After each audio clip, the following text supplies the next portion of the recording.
தேவனுக்கே மகிமை உண்டாவதாக. இந்த நல்ல ஓய்வு நாளை தேவ சமூகத்திலே வரும்படியாக சபையாய் நம் யாவரையும் தாழ்த்தி ஆண்டவரே தேவநாமத்துக்கு என்று ஒப்பு கொடுத்து இருதயத்தின் ஆழத்திலிருந்து இந்த காலை வேளையில தேவனை உயர்த்தும்படியாக சந்தோஷமாய் வீடுகளில் இருக்கிற யாவரும் கரங்களை உயர்த்தி அல்லேலூயா ஒரு விசியாய் கண்களை மூடி பரலோகத்தின் நல்ல தகப்பனை இந்த காலை வேளையிலேப்பா சபையாய் எங்களை ஒப்பு கொடுக்கிறோம். இந்த ஆராதனை முழுவதும் தேவனுடைய வார்த்தையில் முழுவதுமாக தேவன் தாமே இடைப்படுவீராக. தேவன் ஒருவரே பலிபீடத்திலிருந்து மகிமைப்படும்படியாக இந்த தீங்கு நாளில் தேவன் தந்த நல்ல கிருபைக்கு இந்த நல்ல தருணத்துக்கு நன்றி செலுத்தி அப்பா பரலோகம் சந்தோஷப்படுகிற ஒரு ஆராதனையாய் மாற்றுவீராக.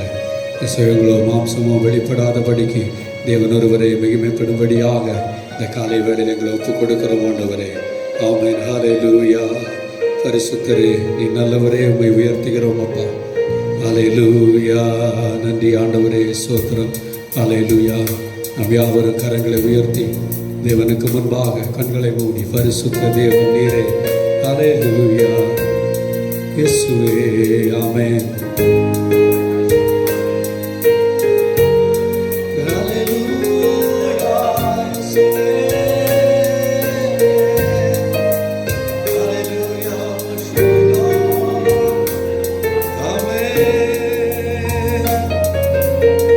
பரிசுத்த தேவன் நீரே,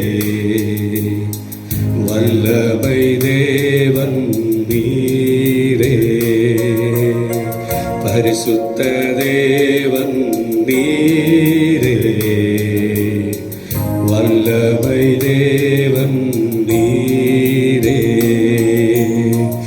என்றென்றும் தொழுதிடுவோம் இயேசுவே உம் நாமத்தை. என்றென்றும் தொழுதிடுவோம் நாம் இயேசுவே உம் நாமத்தை. பரிசுத்த தேவன். ஹல்லேலூயா. worship you Lord. மந்தை தேவன் நீரே, பரிசுத்த தேவன் நீரே, வல்லமை தேவன் நீரே. என்றென்றும் தொழுதிடுவோம் நாம் இயேசுவே உம் நாமத்தை. என்றென்றும் தொழுதிடுவோம் நாம் நீ தேவன் நீ ராஜா என்று. பரிசுத்த தேவன் நீரே, வல்லமை தேவன் நீரே. ஹல்லேலூயா. பரிசுத்த தேவன் நீரே, வல்லமை தேவன் நீரே. உம்மை போல் தேவர் இல்லை, பூவினில் பணிந்திடவே. உம்மை போல் தேவன் இல்லை, பூவினில் பணிந்திடவே. பரிசுத்த தேவன் நீரே, வல்லமை தேவன் நீரே. ஹல்லேலூயா. பரிசுத்த தேவன் நீரே, வல்லமை தேவன் நீரே. உம்மை போல நல்ல தேவன் யாரும் இல்லையே. கரங்களை உயர்த்தி உம்மை போல இயேசுவே வல்ல தேவன் யாரும் இல்லையே. உம்மை போல கரங்களை உயர்த்தி உம்மை போல. ஹல்லேலூயா. ஆமென். இயேசுவே யாரும் இல்லையே, உம்மை போல வல்ல தேவன்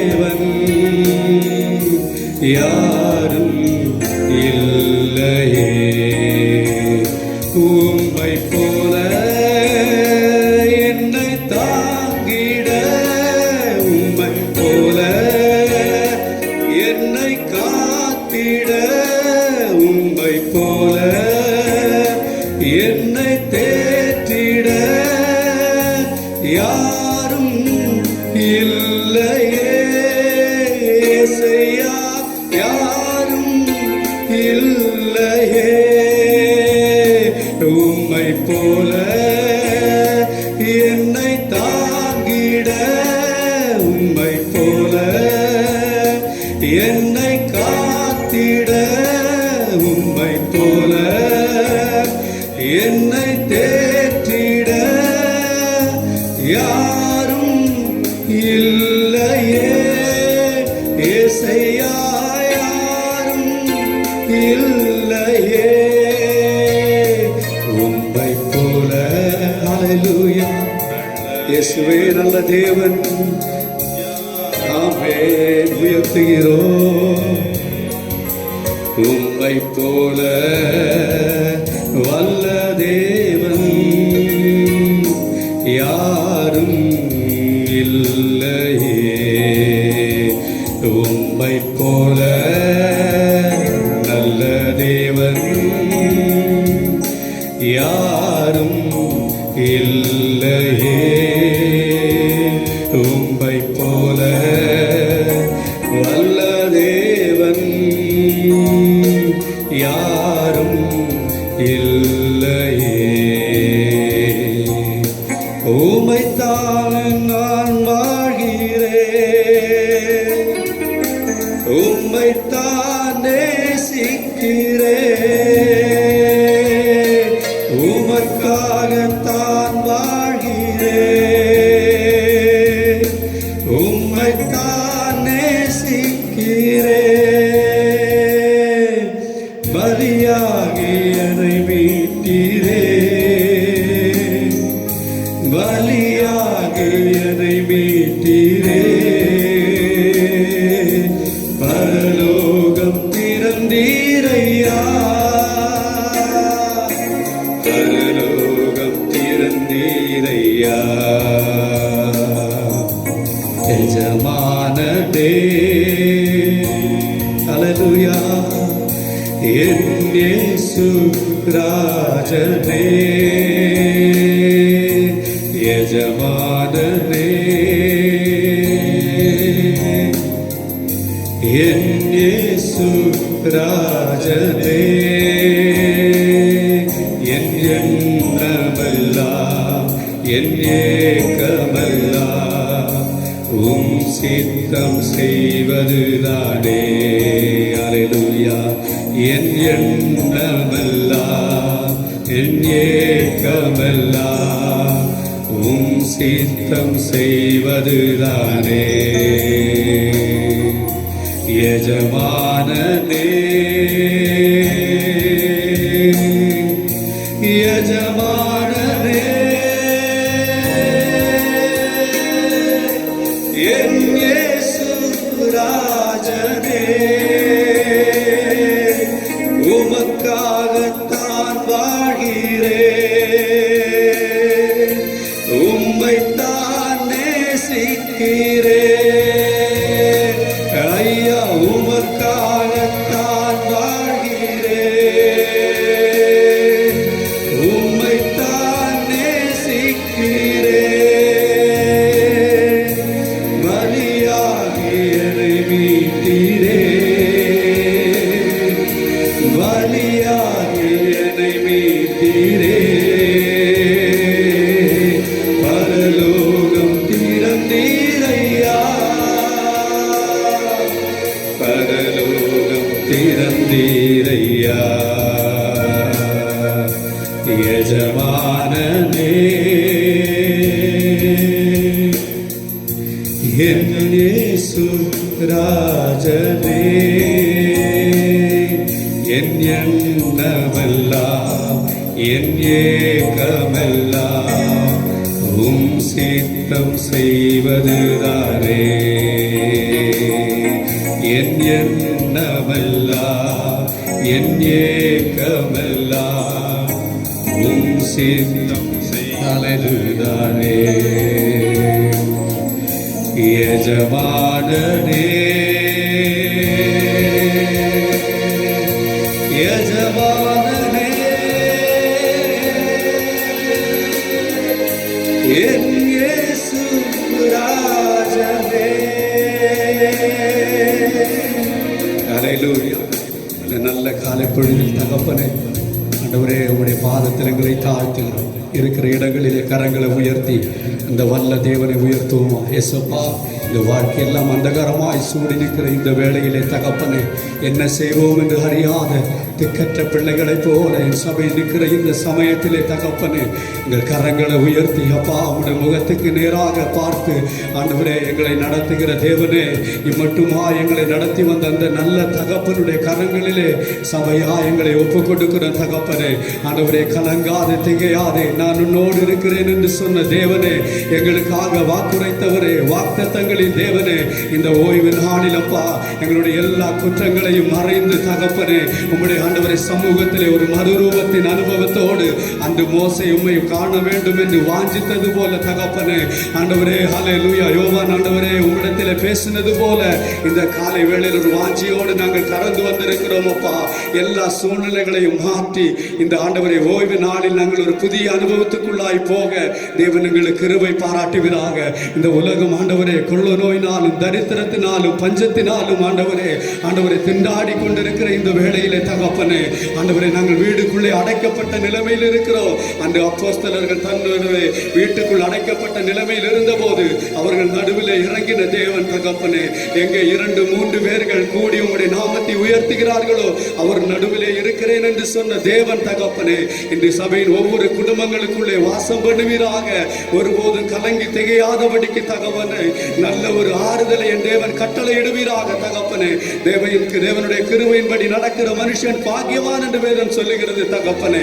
இந்த ஓய்வு நாளில் எங்களை முற்றிலுமாய் தாழ்த்தி ஒப்புக் கொடுக்கிறோம். தேவனுடைய வார்த்தைக்கு நேராக கடந்து செல்கிறோம் தகப்பனே.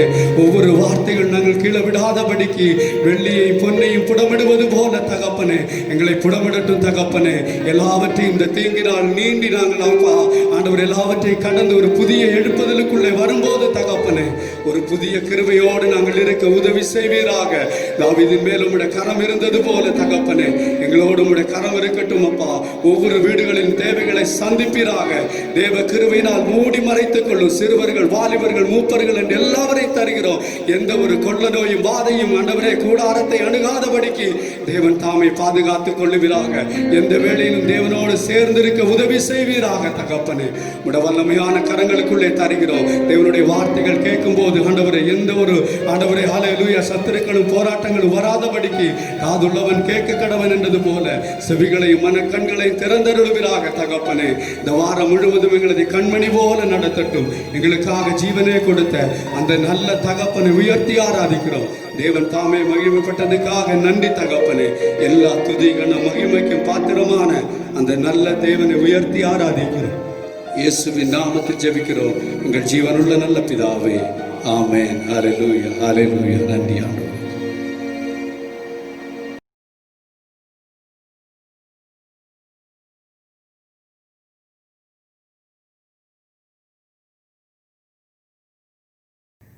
Greetings to you all in the wonderful name of our Lord and Savior Jesus Christ.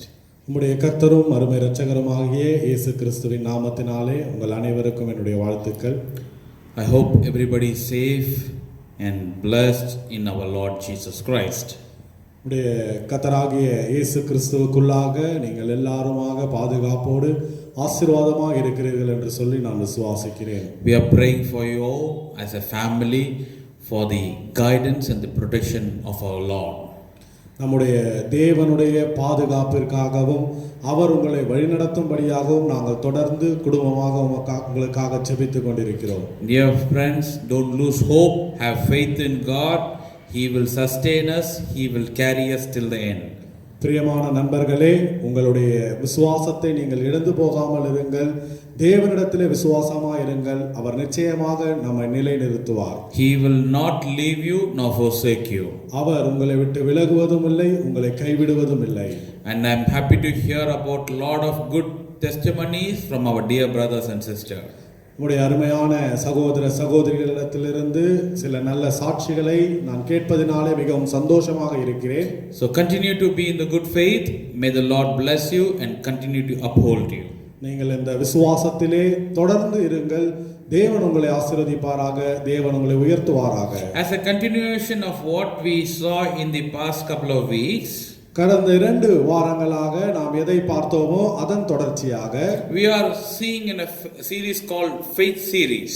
நாம் விசுவாசத்தினுடைய தொடர் செய்திகளை பார்த்து கொண்டிருக்கிறோம். As we all read from Hebrews chapter 11 verse 6, நாம் எபிரேயர் 11ஆம் அதிகாரம் 6ஆம் வசனத்திலே வாசிக்கிற மன்னமாக, but without faith it is impossible to please him.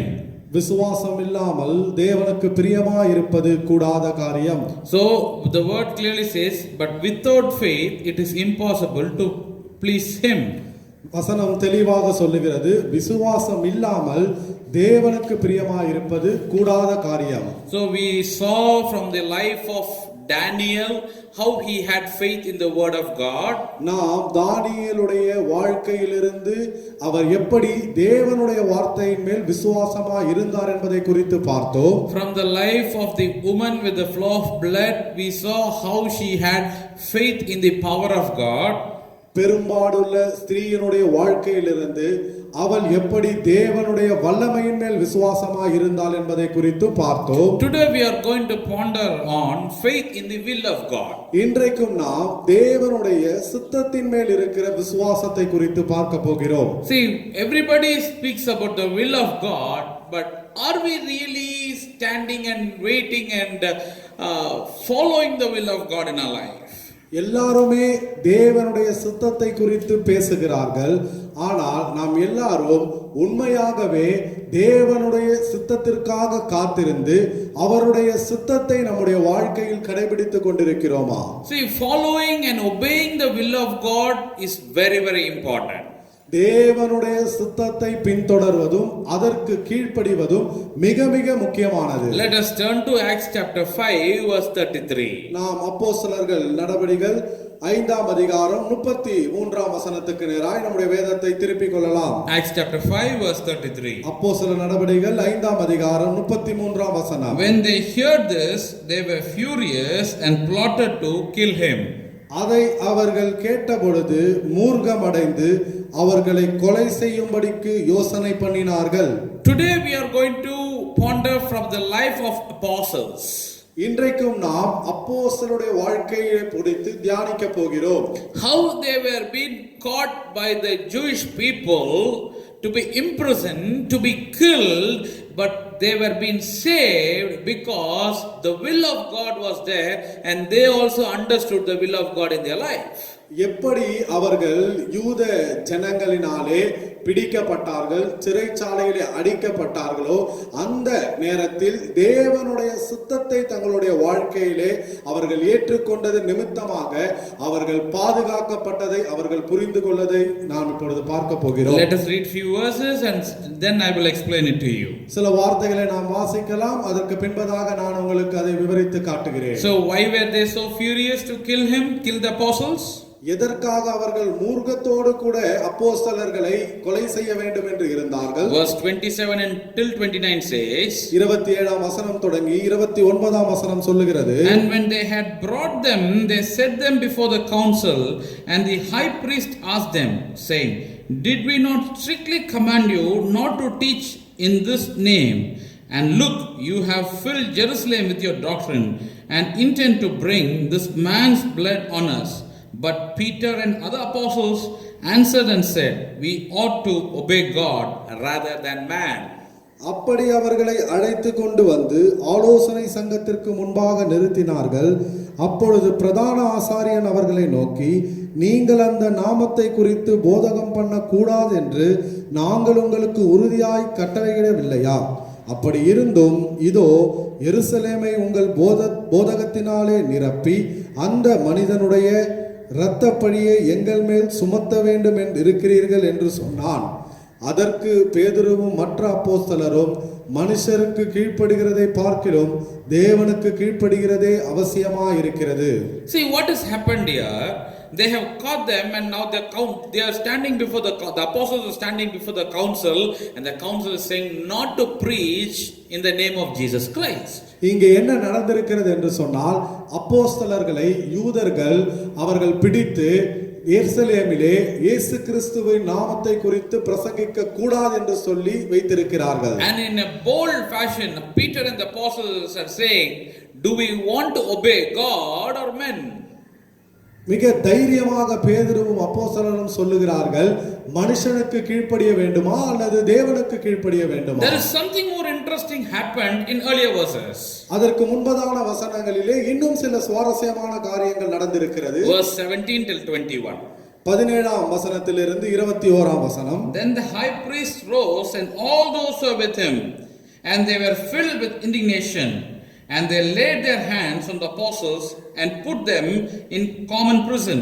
But at night an angel of the Lord opened the prison doors and brought them out and said, go stand in the temple and speak to the people all the words of this life. And when they heard that, they entered the temple early in the morning and thought. But the high priest and those who came and called the council together with all the elders of the children and sent them to the prison to have them brought.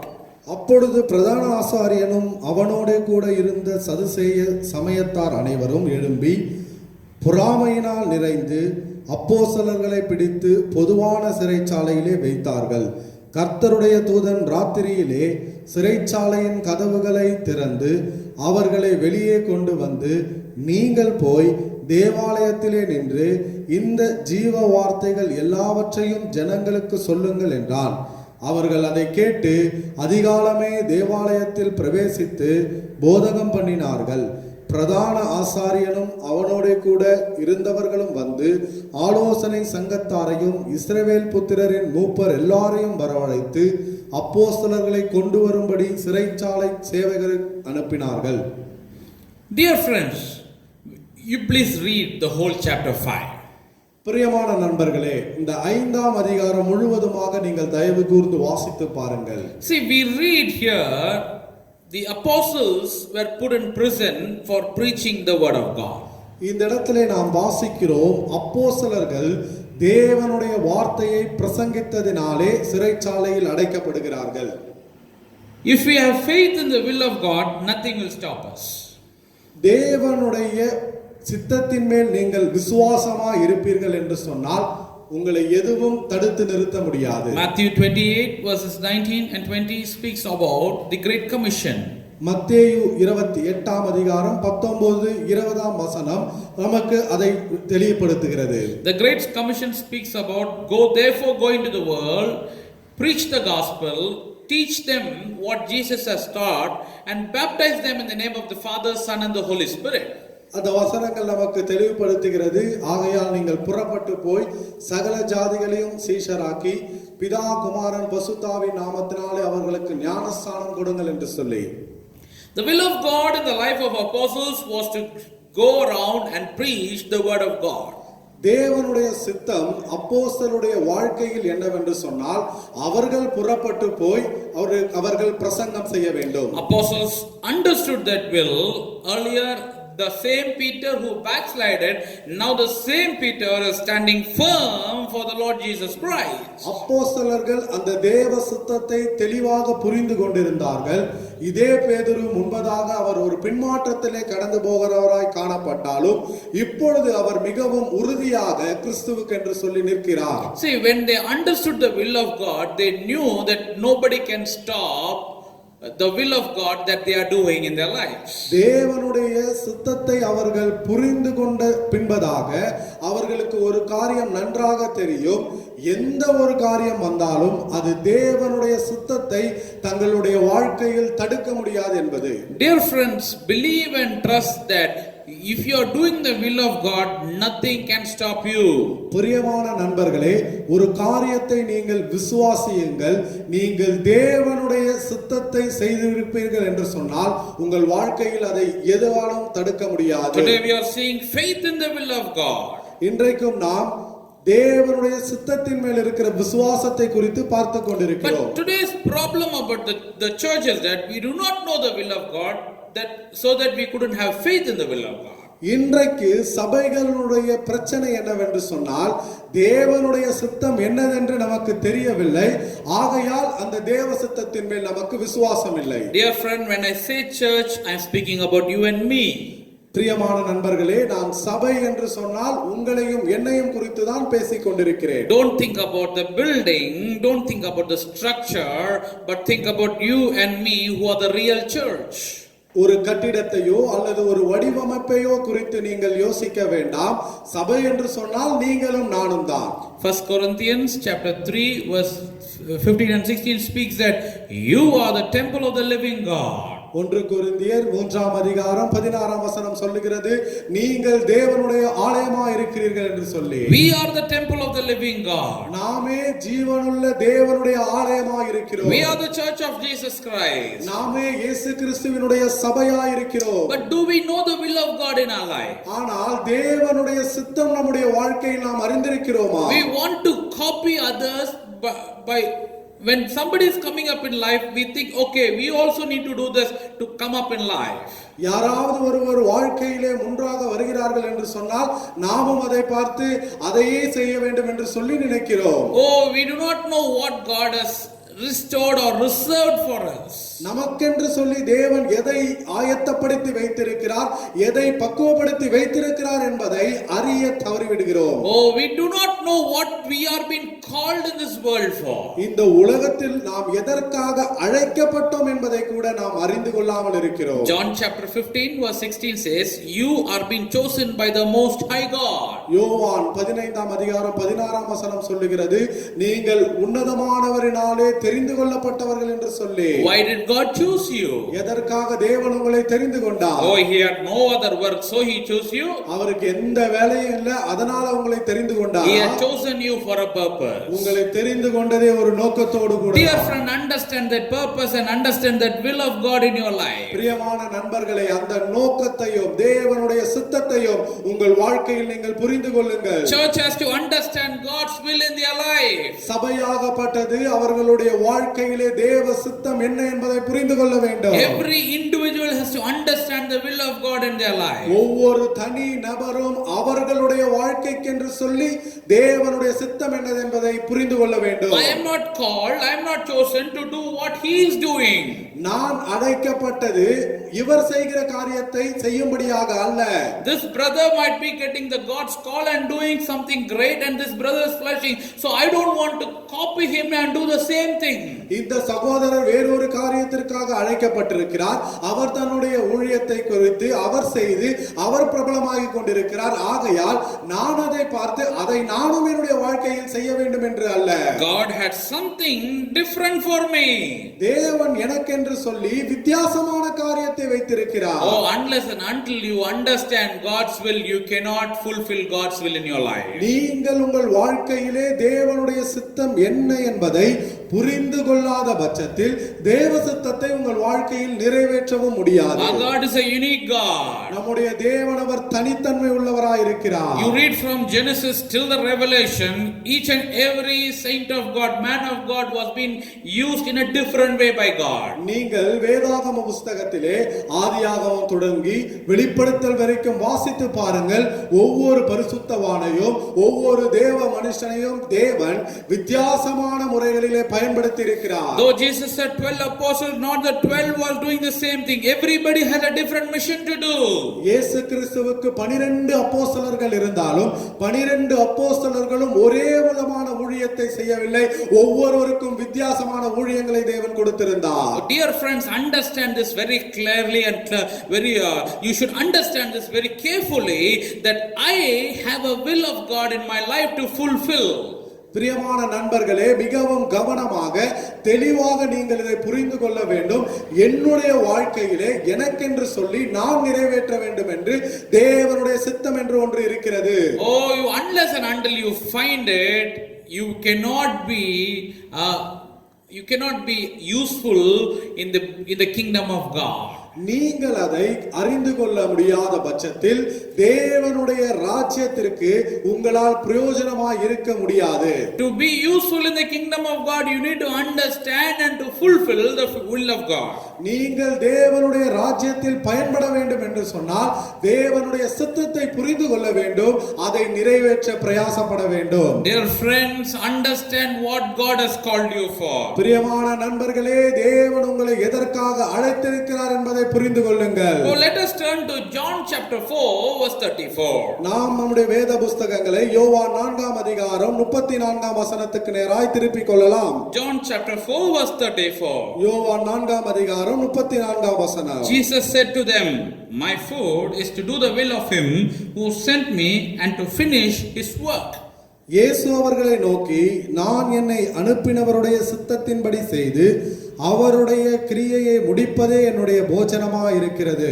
Unless and until you know the will of God, you cannot fulfill the will of God. நீங்கள் தேவனுடைய சித்தத்தை தெரிந்து கொள்ளாத பட்சத்தில் தேவனுடைய சித்தத்தை நிறைவேற்ற முடியாது. See, Jesus says, my food is to do the will of him who sent me, and he says, and to finish his work. வசனத்திலே இயேசு கிறிஸ்து சொல்லுகிறார், நான் என்னை அனுப்பினவருடைய சித்தத்தின்படி செய்து அவருடைய கிரியையை முடிப்பதே என்னுடைய போஜனமாய் இருக்கிறது. First understand, then finish. முதலாவது புரிந்து கொள்ள வேண்டும், பின்பு முடிக்க வேண்டும். That is why I said, have faith in the will of God. அதற்காகத்தான் நான் சொன்னேன், தேவனுடைய சித்தத்தின் மேல் விசுவாசமாயிருங்கள் என்று. Whatever may come in your life, if God's will is there, you will break it and go forward. உங்களுடைய வாழ்க்கையில் உங்களுக்கு எதிராக எது வந்தாலும் சரி, தேவனுடைய சித்தம் அதில் இருக்கும் என்று சொன்னால் நீங்கள் அதை உடைத்து முன்பதாக போவீர்கள். There might be hurdles in front of you, but that is not to stop you, but it will make you to get closer to what you are being destined for. உங்களுடைய பாதையிலே சில தடைகள் வரலாம், ஆனால் அந்த தடைகள் உங்களை நிறுத்த முடியாது, மாறாக இன்னும் உங்களை கிட்டி சேர்ப்பதற்கு அது ஏதுவாக மாறும். Oh yes, the Satan came and said, you just fall under my feet, Jesus, I will give you what you came into this world. சாத்தான் இயேசு கிறிஸ்துவை பார்த்து சொல்லுகிறான், என்னுடைய பாதத்திலே வந்து விழுந்து விடுங்கள், எல்லாவற்றையும் உனக்கு கொடுத்து விடுகிறேன் என்று சொல்லி. Yes, that was an easy way. அது ஒரு மிக எளிமையான ஒரு வழிதான். But did Jesus do that? ஆனால் இயேசு அதை செய்தாரா? But Jesus overcame the Satan with the word of God. தேவனுடைய வசனத்தை வைத்து இயேசு கிறிஸ்து அந்த இடத்திலே சாத்தானை மேற்கொள்ளுகிறார். See, there are sometimes in our life things will come a little easy, so that we'll also think, oh, it's coming so easy, let me just take it. சில நேரங்களிலே நம்முடைய வாழ்க்கையில் கூட ஒரு சில காரியங்கள் மிக எளிதாக கிடைத்துவிடும், நாமும் அதை நினைத்து விடுவோம், எளிதாக கிடைத்து விட்டதே, நாம் இதை எடுத்துக்கொள்ளலாம் என்று. Be careful, that might be an hindrance for you to fulfill the will of God in your life. மிக கவனமாக இருக்க வேண்டும். ஒருவேளை தேவனுடைய சித்தத்தை உங்கள் வாழ்க்கையில் நீங்கள் செய்வதற்கு அது ஒரு தடையாய் மாறலாம். So be careful. மிகவும் கவனமாக இருங்கள். As we are seeing how to understand the will of God, நாம் எப்படி தேவனுடைய சித்தத்தை புரிந்து கொள்வது என்பதை குறித்து பார்த்து கொண்டிருக்கிறோம். see, we are just pondering on a subject to have faith in the will of God. You might be having a question, how to know the will of God in my life? நாம் தேவனுடைய சித்தத்தின் மேல் விசுவாசமாய் இருக்க வேண்டும் என்கிற ஒரு தலைப்பின் கீழ் தியானித்துக் கொண்டிருக்கிறோம். நீங்கள் ஒருவேளை என்னை பார்த்து கேட்கலாம், தேவனுடைய சித்தத்தை நான் எப்படி தெரிந்து கொள்வது? How to understand, how to know the will of God in my life? எப்படி அதை புரிந்து கொள்வது? தேவ சித்தத்தை எப்படி நான் அறிந்து கொள்வது? Jesus says, my food is to fulfill the will of God. இயேசு கிறிஸ்து சொல்லுகிறார், என்னுடைய போஜனமே தேவ சித்தத்தை நான் நிறைவேற்றுவது என்று. So now the question arises, how to know the will of God? இப்பொழுது ஒரு கேள்வி நமக்குள்ளாக எழும்புகிறது, தேவனுடைய சித்தத்தை நான் எப்படி அறிந்து கொள்வது? Shall I go to any prophet to get the will of God in my life? யாராவது ஒரு தீர்க்கதரிசியை போய் பார்த்து தேவனுடைய சித்தம் என்ன என்பதை என் வாழ்க்கையில் நான் தெரிந்து கொள்ளலாமா? As I said earlier, people always want the shortcuts in their life. நான் முன்பதாக சொன்ன வண்ணமாகவே எப்பொழுதுமே ஜனங்கள் தங்களுடைய வாழ்க்கையிலே ஒரு குறுக்கு வழியை விரும்புவார்கள். Let us turn to Proverbs chapter 3 verse 5 and 6. நாம் நம்முடைய வேத புத்தகங்களை நீதிமொழிகள் 3ஆம் அதிகாரம் 5-6 வசனத்துக்கு நேராய் திருப்பிக் கொள்ளலாம். Proverbs chapter 3 verse 5 and 6. நீதிமொழிகள் 3ஆம் அதிகாரம் வசனங்கள் 5-6. Trust in the Lord with all your heart and lean not on your own understanding. In all your ways, acknowledge him. He shall direct your paths. உன் சுய புத்தியின் மேல் சாயாமல் உன் முழு இருதயத்தோடும் கர்த்தரில் நம்பிக்கையாயிருந்து உன் வழிகளிலெல்லாம் அவரை நினைத்துக்கொள், அப்பொழுது அவர் உன் பாதைகளை செவ்வாய்ப்படுத்துவார். How can I know the will of God in my life? எப்படி என்னுடைய வாழ்க்கையிலே தேவனுடைய சித்தத்தை நான் தெரிந்து கொள்வது? Walk with God. தேவனோடு கூட நடக்கும் பொழுது. The first step to know the will of God is to walk with God. முதலாவது படி தேவனுடைய சித்தத்தை நான் புரிந்து கொள்வதற்கு நான் செய்ய வேண்டியது என்னவென்றால் தேவனோடு கூட நடக்க வேண்டும். See, we have time for everything. Do we have time to walk with God? நமக்கு எல்லாவற்றுக்கும் நேரம் இருக்கிறது, ஆனால் தேவனோடு கூட நடப்பதற்கு நேரம் இருக்கிறதா? Are you spending quality time with the Lord? ஒரு நல்ல தரமான நேரத்தை தேவனோடு கூட நீங்கள் செலவழித்துக் கொண்டிருக்கிறீர்களா? Unless and until you walk with God, you will not know the will of God in your life. நீங்கள் தேவனோடு கூட நடக்காத பட்சத்தில் தேவனுடைய சித்தத்தை உங்கள் வாழ்க்கையில் தெரிந்து கொள்ள முடியாது. God called Abraham and said, when he was in the presence of God, God told Abraham, say that this is what I've been called you for. Abraham தேவனுடைய சமூகத்தில் நின்ற பொழுது தேவன் ஆபிரகாமை பார்த்து சொல்லுகிறார், இதற்காகத்தான் நான் உன்னை அழைத்தேன் என்று. God shows us the direction for what he has called us for. தேவன் நம்மை எதற்காக அழைத்திருக்கிறாரோ அதற்கான திசையையும் தேவன் நமக்கு காட்டுவார். See this verse what we read, chapter 3 verse 5 to 6. இந்த வசனத்தை நீங்கள் வாசித்து பார்த்தோம். நாம் இப்பொழுதுதான் 3ஆம் அதிகாரம் 5-6 வசனங்களிலே. It says, trust in the Lord with all your heart. வசனம் சொல்லுகிறது, உன் முழு இருதயத்தோடும் கர்த்தரில் நம்பிக்கையாயிருந்து. And lean not on your own understanding. உன் சுய புத்தியின் மேல் சாயாமல். In all your ways acknowledge him. உன் வழிகளில் எல்லாம் அவரை நினைத்துக்கொள். When you do this, the word says, he shall direct your paths. இதையெல்லாம் நாம் செய்வோம் என்று சொன்னால் அப்பொழுது வசனம் சொல்லுகிறது, அவர் உன் பாதைகளை செவ்வாய்ப்படுத்துவார். There is something that we have to do to receive something from the Lord. தேவனிடத்திலிருந்து ஒன்றை பெற்றுக்கொள்ள வேண்டும் என்று சொன்னால் நாமும் ஒரு சில காரியங்களை செய்ய வேண்டியதாக இருக்கிறது. We have to get closer with God. நாம் தேவனோடு கூட நெருங்க வேண்டும். See, those who were close with God are standing strong and firm in this time of pandemic. யாரெல்லாம் தேவனோடு கூட நெருக்கமாக இருக்கிறார்களோ அவர்கள் எல்லாம் இந்த வாதை நோயின் காலகட்டத்தில் கூட மிகவும் உறுதியாக நின்று கொண்டிருக்கிறார்கள். Are you having a question why this problem and how this is coming and how I'm going to come out of from this? நீங்கள் உங்கள் இதயத்தில் ஒரு கேள்வி கேட்டுக் கொண்டிருக்கிறீர்களா? ஏன் இந்த பிரச்சனை, எதற்காக இது வந்தது, எப்படி நான் இதிலிருந்து வெளியே போகிறேன் என்று. Oh, every day you are worried because of the situation. ஒவ்வொரு நாளும் இந்த சூழ்நிலை நிமித்தமாக நீங்கள் கவலைப்பட்டுக் கொண்டிருக்கிறீர்களா? Oh, that is a test to find out whether you are with God or not. அது நீங்கள் தேவனோடு கூட இருக்கிறீர்களா அல்லது இல்லையா என்று உங்களை சோதித்து பார்ப்பதற்காக வந்த சோதனை. See, this is not something new. இது ஒன்றும் புதிதல்ல. This was expected one. இது நாம் எதிர்பார்த்த ஒன்றுதான். If you would have walked with Jesus, you would have known that this is an expected one. நீங்கள் தேவனோடு கூட இயேசுவோடு கூட நடந்திருப்பீர்கள் என்று சொன்னால் நீங்கள் நன்றாக புரிந்து கொண்டிருப்பீர்கள், இது நாம் எதிர்பார்த்த ஒன்றுதான் என்று. Going to church, paying your tithes, you're close with pastor doesn't mean that you're walking with God. சபைக்கு செல்வது, நம்மளுடைய தசம பாகங்களை செலுத்துவது, போதகரோடு கூட நெருக்கமாக இருப்பதனால் நீங்கள் தேவனோடு கூட நடக்கிறீர்கள் என்று அர்த்தம் அல்ல. Oh, you might be knowing so many big pastors or so many big man of God. That doesn't matter that you are walking with God. மிக பெரிய ஊழியக்காரங்கள், பெரிய தேவ மனிதர்களை நீங்கள் அறிந்திருக்கலாம், ஆனால் அது நீங்கள் தேவனோடு கூட நடக்கிறீர்கள் என்பதற்கு அர்த்தம் அல்ல. Walking with man of God doesn't mean that you are walking with God.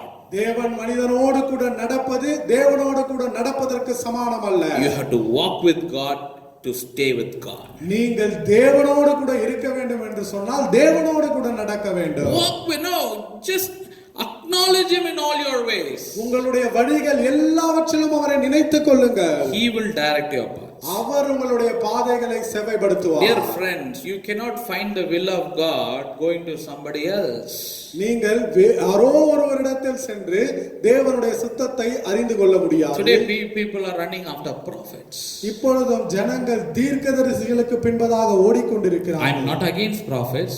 நான் தீர்க்கதரிசிகளுக்கு எதிரானவன் அல்ல. But let me just say very clear to you. ஆனால் ஒரு காரியத்தை நான் உங்களுக்கு தெளிவாக சொல்லட்டும். Our God is a God who speaks. நம்முடைய தேவன் அவர் பேசும் தெய்வமாய் இருக்கிறார். He speaks to you, he speaks to me. அவர் உங்களோடும் பேசுவார், என்னோடும் கூட பேசுவார். Only thing is that you have to wait on his presence for him to speak. நாம் செய்ய வேண்டியது என்னவென்றால் அவர் பேசும்படியாக அவருடைய பிரசன்னத்திலே காத்திருக்க வேண்டும். After Jesus died and he rose from his death, இயேசு கிறிஸ்து மரித்து அவர் உயிர்த்தெழுந்த பின்பதாக there were two disciples. They are going to the city of Emmaus. எம்மாவு பட்டணத்துக்கு நேராய் ரெண்டு சீஷர்கள் நடந்து கொண்டிருக்கிறார்கள். And Jesus also was walking with them. இயேசுவும் அவரோடு கூட நடந்து கொண்டிருக்கிறார். But they couldn't see Jesus. ஆனால் அவர்களால் இயேசுவை பார்க்க முடியவில்லை. In that same fashion, அதே வண்ணமாக Jesus is with us. இயேசு நம்மோடு கூட தான் இருக்கிறார். He is walking with us. அவர் நம்மோடு கூட நடந்து கொண்டிருக்கிறார். But our eyes are blindfolded that we couldn't see Jesus. இயேசுவை பார்க்க முடியாத வண்ணமாக நம்முடைய கண்கள் குருடாக்கப்பட்டிருக்கிறது. Our eyes have been blindfolded with worldly things. உலகத்தின் காரியங்களை வைத்து நம்முடைய கண்கள் குருடாக்கப்பட்டிருக்கிறது. Dear friends, unless and until you walk with him and see him and speak to him, you will not find his will in your life. பிரியமானவர்களே, நீங்கள் அவரை பார்க்காத பட்சத்தில், அவரோடு கூட நடக்காத பட்சத்தில், அவரோடு கூட பேசாத பட்சத்தில் அவருடைய சித்தத்தை உங்கள் வாழ்க்கையில் அறிய முடியாது. Then you might be saying, I paid my tithes and offering. அப்பொழுது நாம் சொல்லலாம், நான் என்னுடைய காணிக்கைகளையும் என்னுடைய தசம பாகங்களையும் செலுத்துகிறேன் என்று. What for? எதற்காக? All those things you paid for your own good. உங்களுடைய சுயலாபத்திற்காகவே இது எல்லாவற்றையும் நீங்கள் கொடுத்தீர்கள். Dear friend, it is not the will of God. No, it is what God commanded. Yes, you are doing it right, but still you have to find the will of God for what God has called you into this earth. இது தேவனுடைய கட்டளை, அதனால் நீங்கள் அதை செய்து கொண்டிருக்கிறீர்கள். ஆனால் தேவனுடைய சித்தம் உங்கள் வாழ்க்கையில் என்ன என்பதை நீங்கள் நிச்சயமாக கண்டுபிடித்தாக வேண்டும். Oh, you might be saying, I would have died a couple of years back. I met with this accident, this sickness came. I was being saved. I was healed from all these things. Why? சில வருஷங்களுக்கு முன்பதாகவே நான் மரித்திருக்க வேண்டும். ஒரு விபத்திலே நான் சிக்கிக்கொண்டேன், ஒரு பிரச்சனையில் நான் சிக்கிக்கொண்டேன், இது நடந்தது அது நடந்தது என்று சொல்லியெல்லாம் நாம் சொல்லிக் கொண்டிருக்கிறோம். ஏன்? Why are you alive today?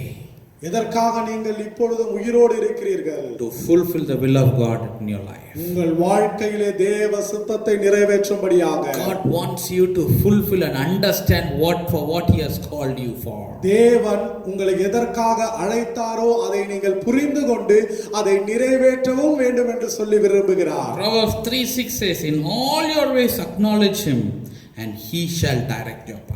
நீதிமொழிகள் 3ஆம் அதிகாரம் 6ஆம் வசனம் சொல்லுகிறது, உன் வழிகளில் எல்லாம் அவரை நினைத்துக்கொள், அப்பொழுது அவர் உன் பாதைகளை செவ்வைப்படுத்துவார். In all your ways.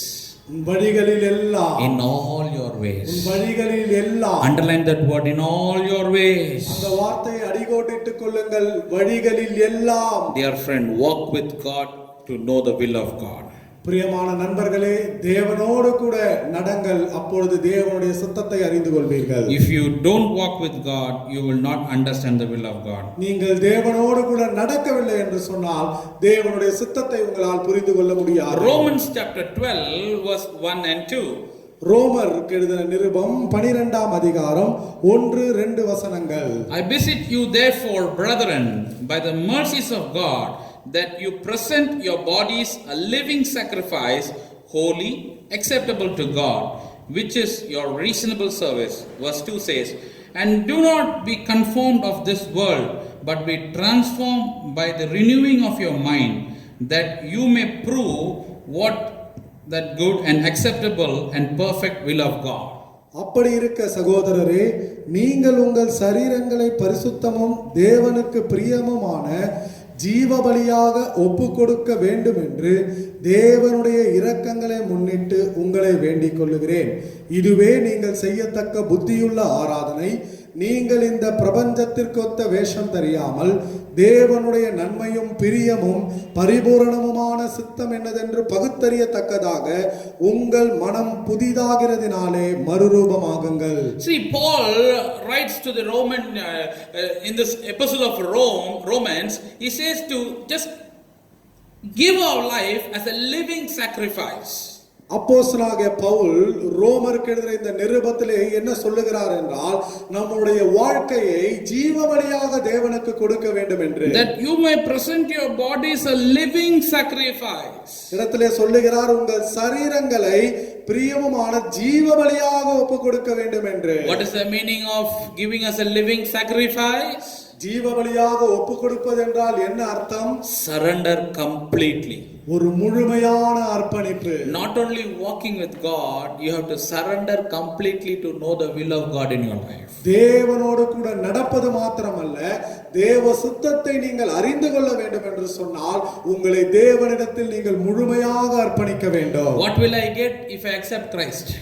இயேசு கிறிஸ்துவை ஏற்றுக்கொண்டால் எனக்கு என்ன கிடைக்கும்? What will I receive? Will my poverty go and will I be rich by accepting Christ? இயேசு கிறிஸ்துவை ஏற்றுக்கொள்வதனாலே என்னுடைய வறுமை நிலை மாறி நான் பணக்காரனாய் மாறிவிடுவேனா?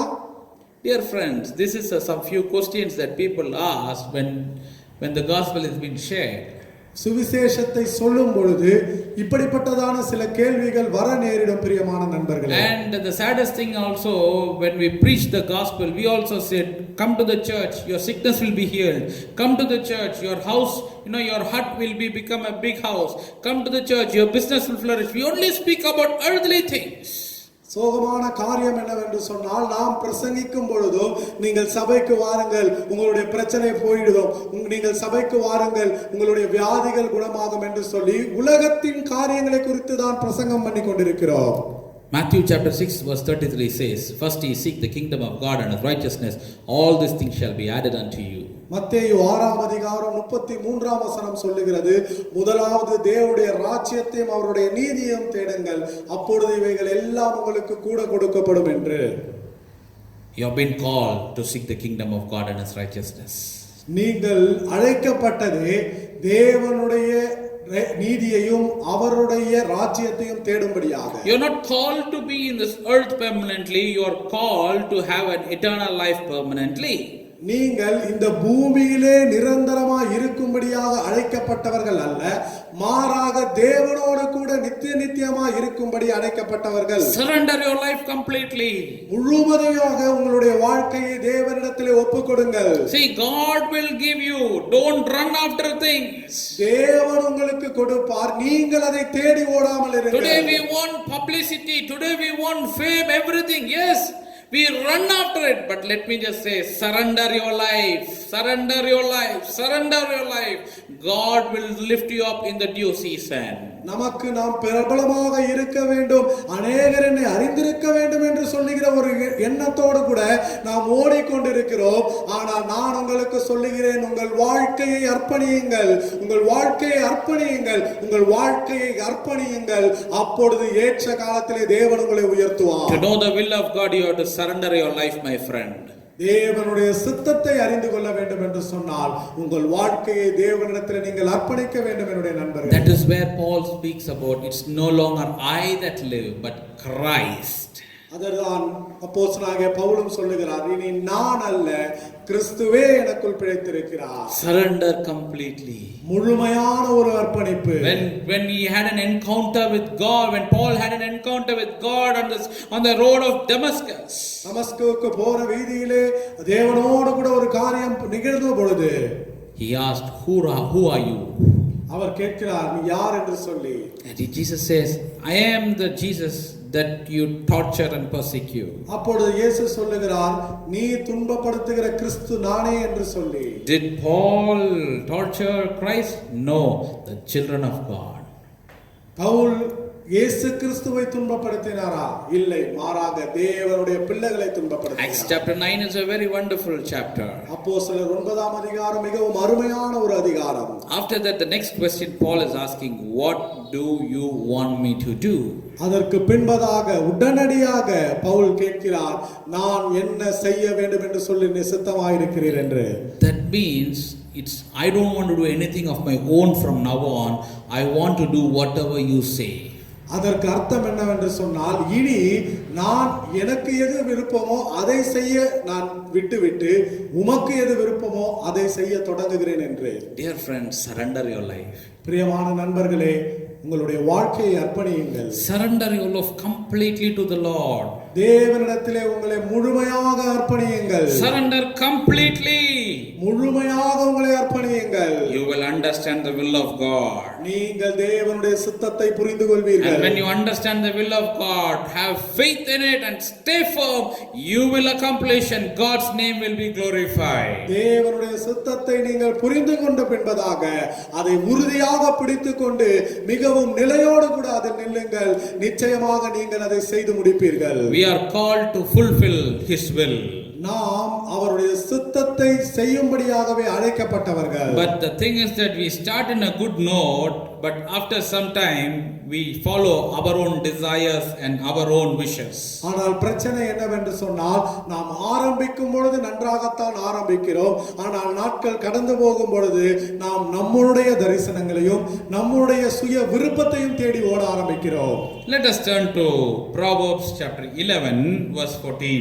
நாம் நம்முடைய வேத புஸ்தகங்களை நீதிமொழிகள் 11ஆம் அதிகாரம் 14ஆம் வசனத்துக்கு நேராய் திருப்பிக் கொள்ளலாம். Where there is no counsel, the people fall, but in the multitude of counselors there is safety. ஆலோசனை இல்லாத இடத்தில் ஜனங்கள் விழுந்து போவார்கள், அநேக ஆலோசனைக்காரர் உண்டானால் சுகம் உண்டாகும். Dear friends, it says, where there is no counsel, the people fall. பிரியமான நண்பர்களே, வசனம் சொல்லுகிறது, ஆலோசனை இல்லாத இடத்தில் ஜனங்கள் விழுந்து போவார்கள். Seek godly inputs. தேவனுடைய உள் அனுப்புவதை நீங்கள் தேடுங்கள். Have good mentors in your life. உங்கள் வாழ்க்கையிலே உங்களை வழிநடத்தும்படியான நல்ல மேய்ப்பர்களை கொண்டிருங்கள். A good mentors, a people who counsel you. உங்களுக்கு ஆலோசனை சொல்லுகிற ஒரு சில ஆலோசனைக்காரர்களை வைத்திருங்கள். Not people who satisfy you or not people who speak what you want to hear. நீங்கள் கேட்பதற்கு எதை விரும்புகிறீர்களோ அதை சொல்லி உங்களை திருப்திப்படுத்துகிறவர்கள் அல்ல. People who speak the right counsel. சரியான ஆலோசனை உங்களுக்கு கொடுக்கிறவர்கள். People who speak, who are being filled with the word of God. தேவனுடைய வார்த்தையினாலே நிரப்பப்பட்டு பேசுகிறவர்கள். People who are being filled with the spirit of God. தேவனுடைய ஆவியினாலே நிரப்பப்பட்டவர்கள். People who are being led by God. தேவனாலே வழிநடத்தப்படுகிறவர்கள். Don't think about people who know many things of the world. No. People who are walking with God. இந்த உலகத்தினுடைய காரியங்கள் அநேகவற்றை அறிந்திருக்கிறவர்களை தேடாமல் இருங்கள், மாறாக தேவனோடு கூட நடக்கிறவர்கள். See, the problem is that we have counselors, we have people who guide us, but those all are people who speak to us fancy ways which we desire and we love to hear. பிரச்சனை என்னவென்று சொன்னால், நமக்கும் சில ஆலோசனைக்காரர்கள் இருக்கிறார்கள். பிரச்சனையின் நாட்களிலே நம்மை வழிநடத்துகிற சிலர் இருக்கிறார்கள். ஆனால் என்ன ஒரு காரியம் நடக்கிறது என்றால், மிக அலங்காரமான காரியங்களை, நமக்கு ஏற்புடைய காரியங்களை அவர்கள் பேசிக் கொண்டிருக்கிறார்கள். In this verse in 14 it says, of the counselors there is safety. இந்த வசனம் 14ஆம் வசனத்திலே சொல்லப்பட்டு இருக்கிறது, ஆலோசனைக்காரர் உண்டானால் சுகம் உண்டாகும் என்று. That is safety. அதில் ஒரு பாதுகாப்பு இருக்கிறது. Dear friends, do you have good mentors in your life? பிரியமான நண்பர்களே, நல்ல ஆலோசனைக்காரர்கள் உங்களுடைய வாழ்க்கையில் உங்களுக்கு என்று இருக்கிறார்களா? Do you have good people who can just guide you with good words? நல்ல வார்த்தைகளினாலே உங்களை வழிநடத்தக்கூடிய நல்லவர்களை உங்களிடத்தில் இருக்கிறார்களா? Is there people around you who is correcting you when you are doing something wrong? நீங்கள் தவறாக ஏதாவது செய்யும் பொழுது அதை திருத்துகிறவர்கள் உங்களிடத்தில் இருக்கிறார்களா? See, Jesus was the best mentor. இயேசு கிறிஸ்து ஒரு நல்ல ஒரு ஆலோசனைக்காரர். When Peter, he was asking all his disciples, what do people think about me? இயேசு சீஷர்களை பார்த்து கேட்கிறார், ஜனங்கள் என்னை பற்றி என்ன நினைக்கிறார்கள் என்று. So everybody said something and Peter said, you are the living God, you are the son of the living God. எல்லாரும் ஒவ்வொரு காரியத்தை சொல்லுகிறார்கள். பேதுரு சொல்லுகிறார், நீர் ஜீவனுள்ள தேவனுடைய குமாரனாகிய கிறிஸ்து என்று. Jesus said, oh, this revelation you are getting it from heaven. இயேசு சொல்லுகிறார், நீ பரத்திலிருந்து இந்த வெளிப்பாடை பெற்றுக்கொண்டாய் என்று. Then Jesus speaks about his tribulation as all his pain and that is going to undergo on the cross. அதற்கு பின்பதாக உடனடியாக இயேசு கிறிஸ்து தான் படப்போகிற உபத்திரவத்தையும் பாடுகளையும் குறித்து பேசுகிறார் சிலுவையிலே. What did Peter say? அப்பொழுது பேதுரு என்ன சொல்லுகிறார்? I will not allow you to do this, Jesus. இதை நீங்கள் செய்யும்படி நான் உங்களை அனுமதிக்க மாட்டேன் இயேசுவே. Jesus said, get away from me, Satan. இயேசு சொல்லுகிறார், அப்பாலே போ சாத்தானே என்று. The first Jesus said, you got the revelation from heaven. முதலாவது இயேசு சொல்லுகிறார், இந்த வெளிப்பாடு நீ பரலோகத்திலிருந்து பெற்றுக்கொண்டாய். Now Jesus speaks to Peter saying that get away you Satan. இப்பொழுது இயேசு பேதுருவை பார்த்து சொல்லுகிறார், அப்பாலே போ சாத்தானே என்று. Dear friend, he knows to praise, Jesus knows to praise, and at the same time Jesus knows to correct you. பிரியமான நண்பர்களே, இயேசு கிறிஸ்துவுக்கு உங்களை பாராட்டவும் தெரியும், அதே நேரத்திலே உங்களை சரி செய்ய வேண்டிய நேரத்தில் சரி செய்யவும் தெரியும். That is the role of a good mentor. அதுதான் ஒரு நல்ல ஆலோசனைக்காரருடைய ஒரு பங்கு. That is the role of a good mentor. அதுதான் ஒரு நல்ல ஆலோசனைக்காரருடைய ஒரு பங்கு. You should have a good mentor in your life. உங்களுடைய வாழ்க்கையில நல்ல ஆலோசனைக்காரர்களை வைத்துக் கொள்ளுங்கள். Oh, don't be worried when they scold you when you are doing something wrong. நீங்கள் தவறாக ஒரு காரியத்தை செய்யும் பொழுது அவர்கள் உங்களை திட்டினார்கள் என்று சொன்னால் அதை குறித்தே கவலைப்படாமல் இருங்கள். When they correct you, don't get worried because they are correcting you so that you are going to get the blessings of the Lord in your life. அவர்கள் உங்களை சரி செய்யும் பொழுது அதை குறித்து நீங்கள் கவலைப்படாதிருங்கள். ஏனென்றால் அவர்கள் உங்களை சரிப்படுத்தும் போதுதான் தேவனுடைய ஆசீர்வாதத்தை உங்கள் வாழ்க்கையிலே நீங்கள் பெற்றுக்கொள்ள முடியும். Choose the right mentors. சரியான ஆலோசனைக்காரர்களை தெரிந்து கொள்ளுங்கள். There are some mentors, they want to correct others in front of all the people. சில ஆலோசனைக்காரர்கள் இருப்பார்கள், எல்லா ஜனங்களுக்கும் மத்தியிலே ஒருவரை வைத்து அவர்களிடத்திலே அவரை சரி செய்ய வேண்டும் என்று சொல்லி நினைப்பார்கள். They will correct the poor people and the simple people. அவர்கள் மிகவும் எளிமையான மிகவும் ஏழையான ஜனங்களை மாத்திரமே சரி செய்வார்கள். The rich, the high in the society, they will not speak anything against them. சமுதாயத்திலே நல்ல நிலைமையில ஒருவர் இருக்கிறார் என்று சொன்னால் அவருக்கு எதிராக எதுவுமே சொல்ல மாட்டார்கள். That is not godly counsel. அது தேவ ஆலோசனை அல்ல. That is not godly counsel. அது தேவ ஆலோசனை அல்ல. Godly counsel is not seeing what you have in your pocket. தேவ ஆலோசனை என்பது உங்களுடைய பையிலே நீங்கள் எதை வைத்திருக்கிறீர்கள் என்பதை பார்க்காதது. Dear friends, பிரியமான நண்பர்களே, understand the will of God by getting closer to him. தேவனோடு கூட நெருங்குவது நிமித்தமாக தேவ சித்தத்தை புரிந்து கொள்ளுங்கள். Understand the will of God by surrendering your life to him. உங்களுடைய வாழ்க்கையை தேவனிடத்தில் அர்ப்பணிப்பது நிமித்தமாக தேவ சித்தத்தை புரிந்து கொள்ளுங்கள். Understand the will of God by having some godly inputs in your life. தேவனுடைய சித்தத்தை புரிந்து கொள்ளும்படியாக சில தேவன் அனுமதிக்கிற காரியங்களை உங்கள் வாழ்க்கையில் வைத்து. Okay, now you know what is the will of God. இப்பொழுது தேவனுடைய சித்தம் என்ன என்பதை நீங்கள் அறிந்து கொண்டீர்கள். You have to have faith in the will of God and stay firm in it. நீங்கள் அந்த தேவ சித்தத்தை விசுவாசித்து அதிலே மிகவும் உறுதியாக நிற்க வேண்டும். Stay calm, he will do the rest. நீங்கள் அமைதியாக நின்று கொள்ளுங்கள், தேவன் பெற்றதை பார்த்துக் கொள்வார். Stay calm, he will do the rest. நீங்கள் அமைதியாக இருங்கள், மற்றவைகளை அவர் பார்த்துக் கொள்வார். As we read in Hebrews 11:6. நாம் எபிரேயர் 11ஆம் அதிகாரம் 6ஆம் வசனத்தில் வாசிக்கும் வண்ணமாக, But without faith it is impossible to please him. விசுவாசம் இல்லாமல் தேவனுக்கு பிரியமாய் இருப்பது கூடாத காரியம். Without faith it is impossible to please him. விசுவாசம் இல்லாமல் தேவனுக்கு பிரியமாய் இருப்பது கூடாத காரியம். Have faith in the word of God. தேவனுடைய வார்த்தையிலே விசுவாசமாய் இருங்கள். Have faith in the power of God. தேவனுடைய வல்லமையின் மேல் விசுவாசமாய் இருங்கள். Have faith in the will of God. தேவனுடைய சித்தத்தின் மேல் விசுவாசமாய் இருங்கள். We are called by the creator for an eternal purpose. ஒரு நித்திய நோக்கத்தோடு கூட நம்முடைய சிருஷ்டிகரினாலே நாம் அழைக்கப்பட்டிருக்கிறோம். Dear friend, பிரியமான நண்பர்களே, have faith. விசுவாசமாய் இருங்கள். Have faith. விசுவாசமாயிருங்கள். Have faith. விசுவாசமாயிருங்கள். Don't lose your faith. உங்களுடைய விசுவாசத்தை இழந்து போகாதீர்கள். The God, the Almighty whom we serve, He honors our faith.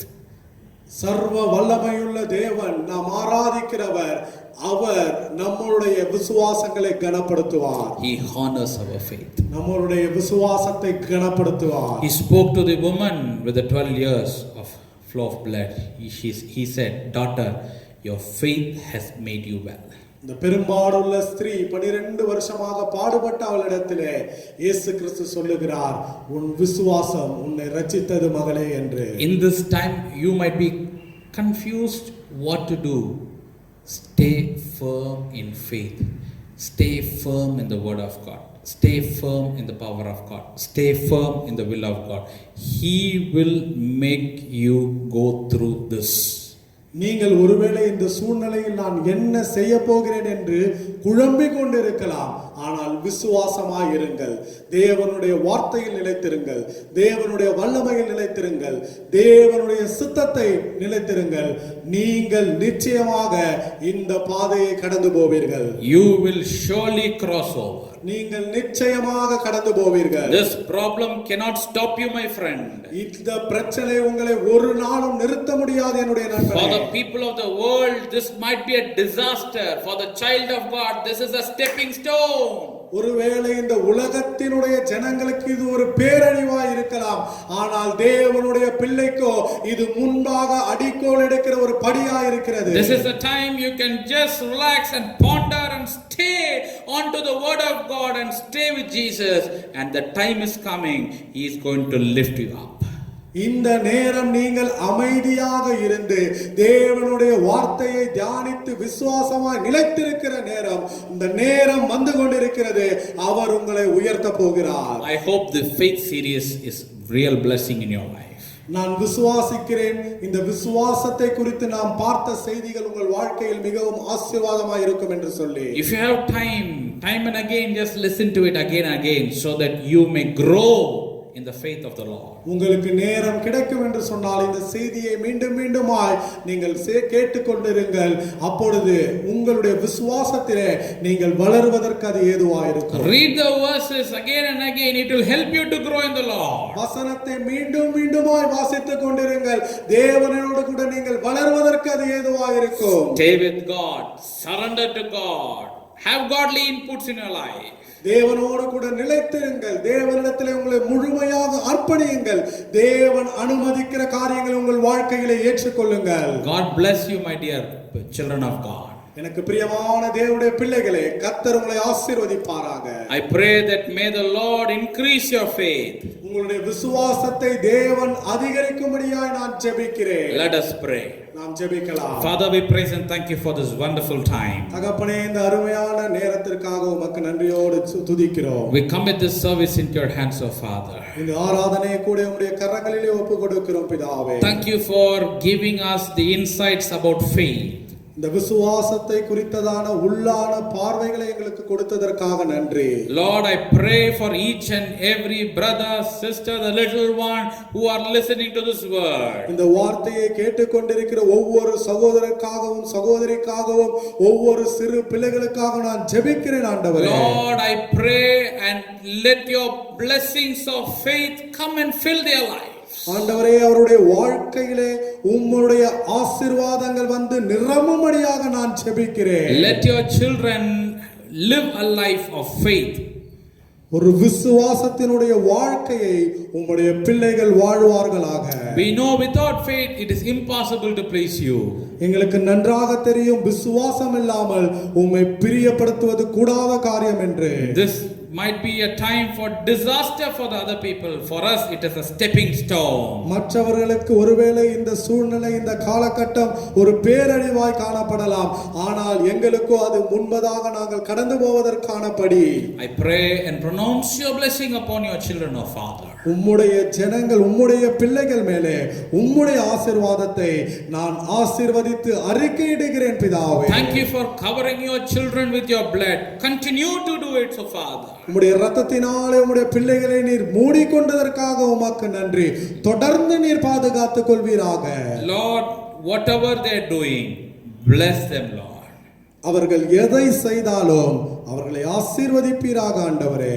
Be with them, O Father. அவர்களோடு கூட இருப்பீராக பிதாவே. Let your name be glorified through them. இவர்கள் மூலமாக உம்முடைய நாமம் மகிமைப்படுவதாக.